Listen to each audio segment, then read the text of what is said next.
सुप्रभात बच्चों, मैं सुखपरी सर आप सबको इस वीडियो में स्वागत करता हूँ।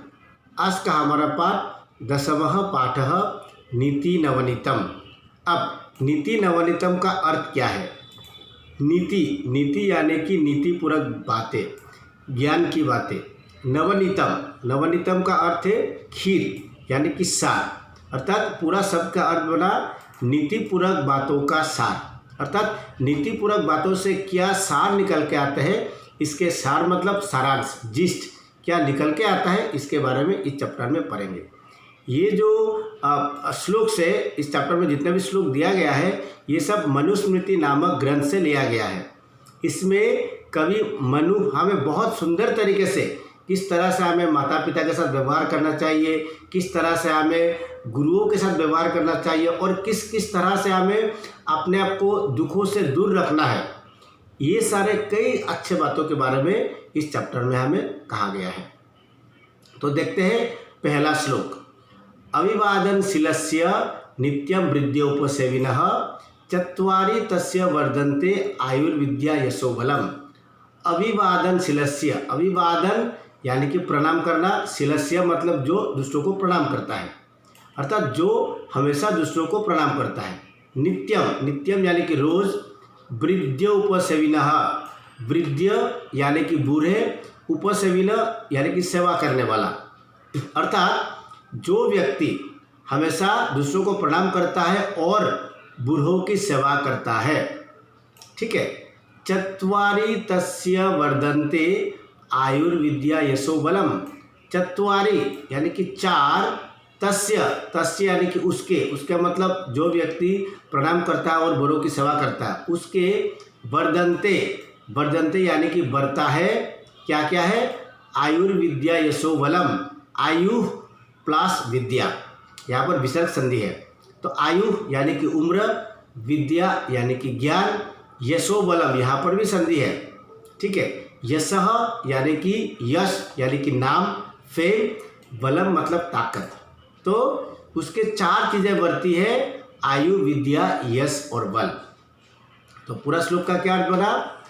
जो हमेशा दूसरों को प्रणाम करता है और जो हमेशा बूढ़ों की सेवा करता है, उसके चार चीज़ें बढ़ती है, आयु, विद्या, यश और बल। दूसरा श्लोक। यम माता पितरो क्लेशम सहते संभवे नृणाम न तस्य निष्कृति शक्या कर्तुम वर्ष शतैरपि। यम यानी कि जिस या फिर जो। माता पितरो, यहाँ पर जिस बोलने से ज़्यादा बेटर है, जिसको हम बाद में बोलेंगे। माता पितरो मतलब माता पिता। क्लेशम सहते, क्लेशम यानी कि कष्ट, सहते मतलब सहना, अर्थात माता पिता यम क्लेशम सहते, अर्थात जिस कष्ट को सहते हैं। संभवे यानी कि उत्पन्न करने में या फिर जन्म देने में। नृणाम मतलब मनुष्य को, अर्थात माता पिता मनुष्य को जन्म देने में जिस कष्ट को सहते हैं। तो आप नृणाम मतलब संतान को भी बोल सकते हैं हम लोग।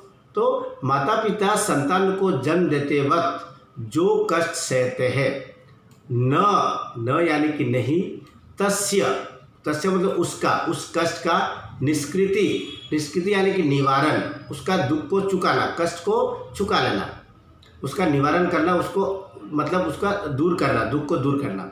शक्य यानी कि सकते हैं, यहाँ पर न दिया हुआ है, नहीं सकते हैं। कर्तुम नहीं कर सकते हैं। वर्ष शतैरपि 100 सालों में भी नहीं कर सकते हैं। तो लास्ट लाइन का क्या बना? उस कष्ट का निवारण हम 100 सालों में भी नहीं कर सकते हैं। हम मतलब कौन? संतान। यहाँ पर संतान की बात कहा गया है, हालांकि हम या संतान की वर्ड यहाँ पर नहीं है, परंतु हम बोलेंगे हम यानी कि संतान। तो पूरा अर्थ क्या बना? जो कष्ट या जिस कष्ट को माता पिता अपने संतान को जन्म देते वक्त सहते हैं, उस कष्ट का निवारण, यहाँ पर संतान बोलेंगे, हालांकि संतान वर्ड का कोई यहाँ पर नहीं है, कोई शब्द नहीं दिया गया। उस कष्ट का निवारण संतान 100 सालों में भी नहीं कर सकता है। चलते अगला श्लोक देखते हैं। तयोर नित्यम प्रियम कुर्यात् आचार्यस्य च सर्वदा तेषु एव त्रिषु तुष्टेषु तप सर्व समाप्यते। तो तयोः प्लस नित्यम, यहाँ पर भी विसर्ग संधि है। तयोः यानी कि उन दोनों के, नित्यम, नित्यम मतलब रोज, प्रियम मतलब अच्छा, कुर्यात यानी कि करना चाहिए, उसके बाद आचार्यस्य च सर्वदा और हमेशा आचार्य का। तो तयोः, तयोः यानी कि उन दोनों, यहाँ पर उन दोनों किसे कहा गया है? माता और पिता।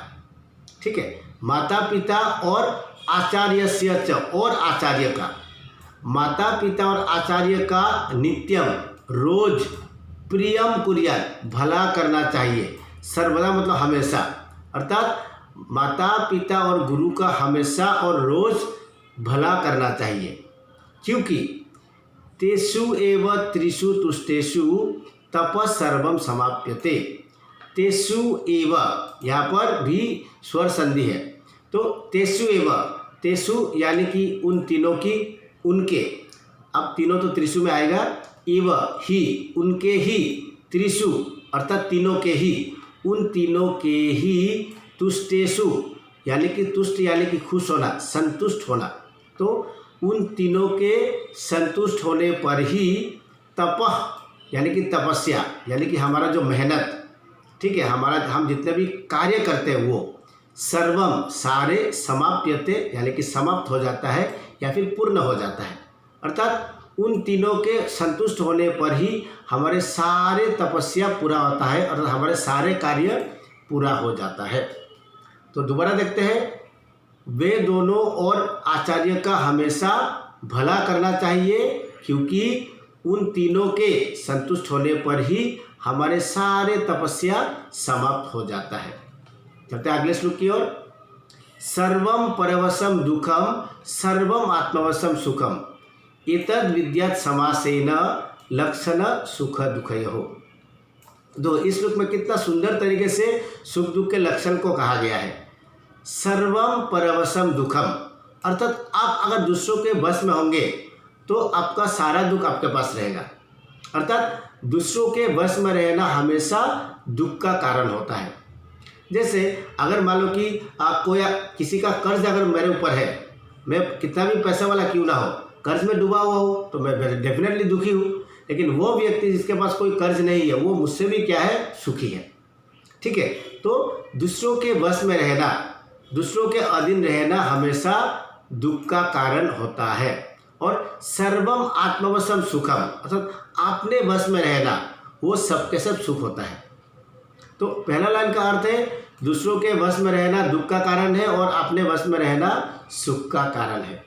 ठीक है, एतद् विद्यात् समासेन लक्षण सुख दुखयोः। एतद् विद्यात् समासेन यानी कि इस तरह से समझना चाहिए, लक्षणम अर्थात लक्षण, सुख दुखयोः सुख दुख के लक्षण को समझना चाहिए। तो हमें दुख कैसे होता है? जब हम दूसरों के बस में जाएंगे, दूसरों के अधीन रहेंगे तब दुख होगा, और जब अपने अधीन में रहेंगे चाहे खाए या ना खाए लेकिन हम सुख में रहेंगे।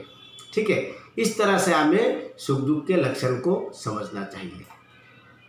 तो अगला श्लोक, यत् कर्म कुर्वितस्य स्यात् परितुष अंतरात्मनः तत् तत्प्रयत्नेन कुर्वित विपरीतम तु परिवर्जयेत्।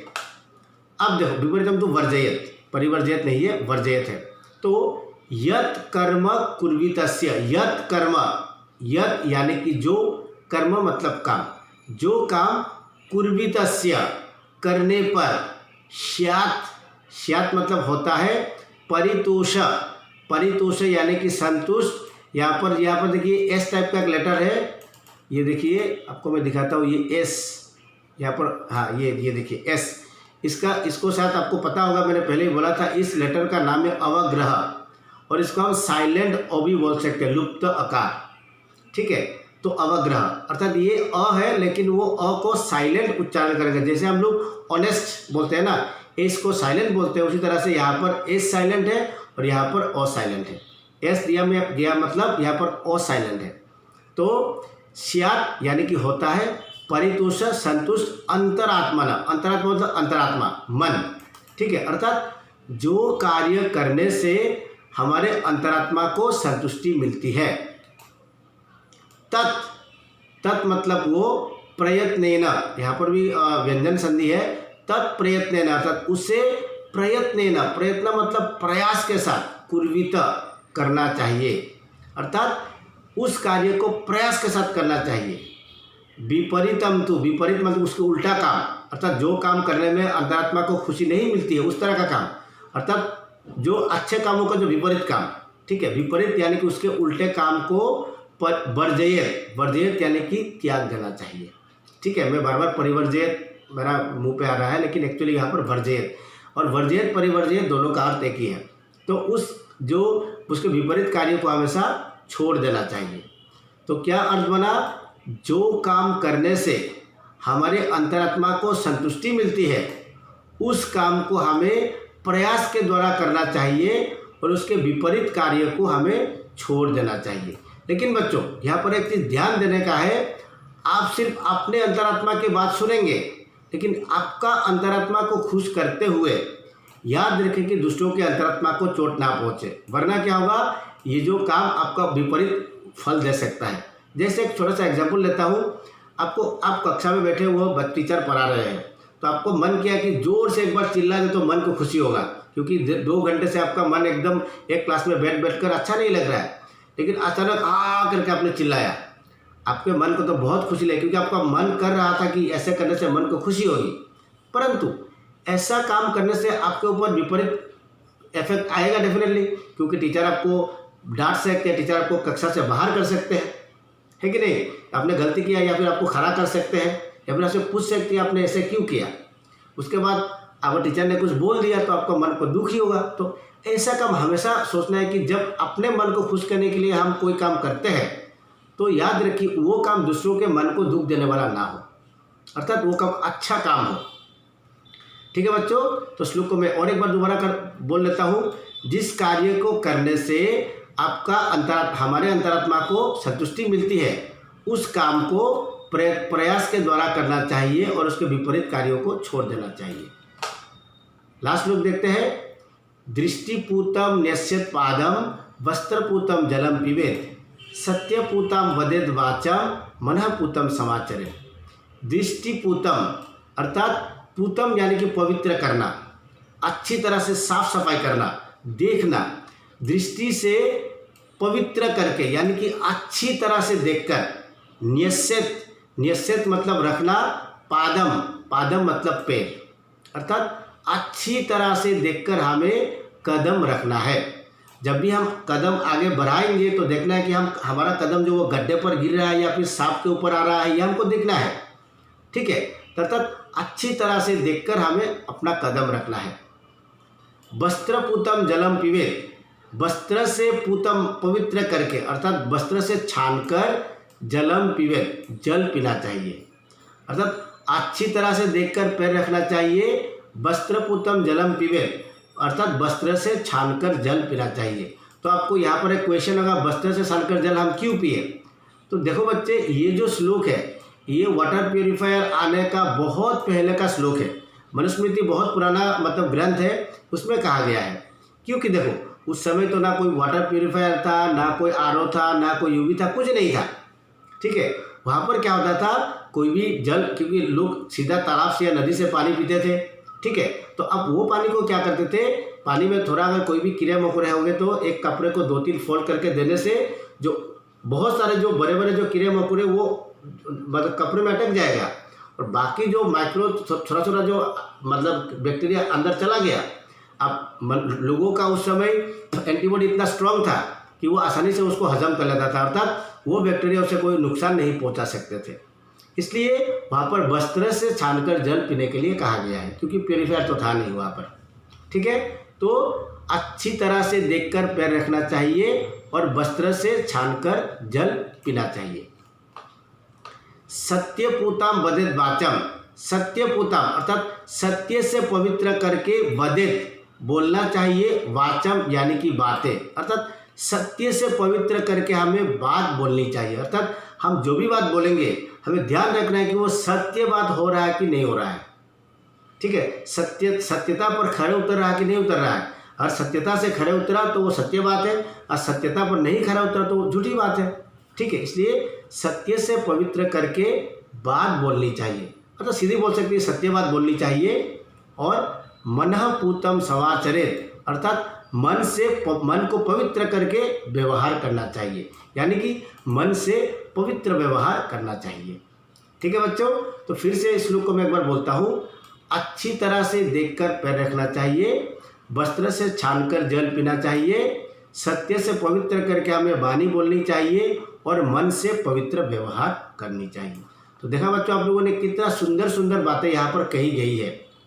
इसलिए पाठ का नाम दिया गया है नीति नवनीतम, अर्थात नीति बातों का सार, यानी कि सारांश।